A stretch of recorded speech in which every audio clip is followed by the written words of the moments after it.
और महालक्ष्मी सेल्स आपके लिए तैयार है लेटेस्ट कंज्यूमर अप्लायंसेस के साथ। Branded air conditioners, best brands, best offers के साथ आपके लिए अवेलेबल है महालक्ष्मी सेल्स में। एयर कूलर्स जो आपके पूरे घर में ठंडी हवा से आपके दिन को और खुशनुमा बनाए। Single door refrigerator, double door refrigerators, inverter battery, deep freezers, विजी cooler, LED televisions, semi and fully automatic washing machines, water purifier, RO plus UV, आटा चक्की, water dispensers, water coolers, mini refrigerators, सभी appliances बेस्ट ब्रांड्स के best offers के साथ आपके लिए available है Mahalakshmi sales में। कल्याण पश्चिम येथील संदीप हॉटेल परिसर ते खडकपाडा परिसरातील एका रस्त्यावर भटक्या कुत्र्यांमुळे दहशतीचं वातावरण निर्माण झालंय।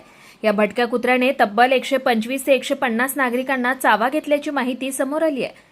या घटनेनंतर नागरिकांमध्ये मोठी भीती आणि संतापाचं वातावरण निर्माण झालं असून भटक्या कुत्र्यांना पकडण्यासाठी शिवसेना ठाकरे गटाचे नगरसेवक आणि गटनेते उमेश बोरगावकर आपल्या कार्यकर्त्यांसह रस्त्यावर उतरले।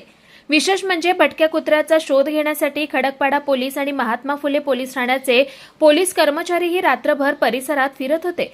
अखेर रात्री या कुत्र्याला पोलिसांनी नागरिकांच्या मदतीने या भटक्या कुत्र्याला पकडलाय। भटक्या कुत्र्यांचा बंदोबस्त करण्यासाठी केडीएमसी प्रशासनाने तातडीने उपाययोजना कराव्यात अशी मागणी नागरिकांकडून वारंवार करण्यात येते। मात्र आता मोठ्या संख्येनं नागरिकांना कुत्र्याने चावा घेतल्याची घटना समोर आल्यानं प्रशासनाच्या कारभाराविरोधात नागरिकांमध्ये तीव्र नाराजी व्यक्त होतीये।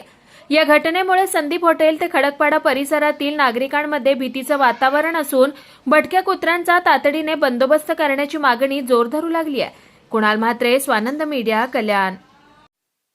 ताज्या घडामोडींसाठी स्वानंद न्यूजला सबस्क्राईब करा आणि बेल आयकॉनवर क्लिक करा।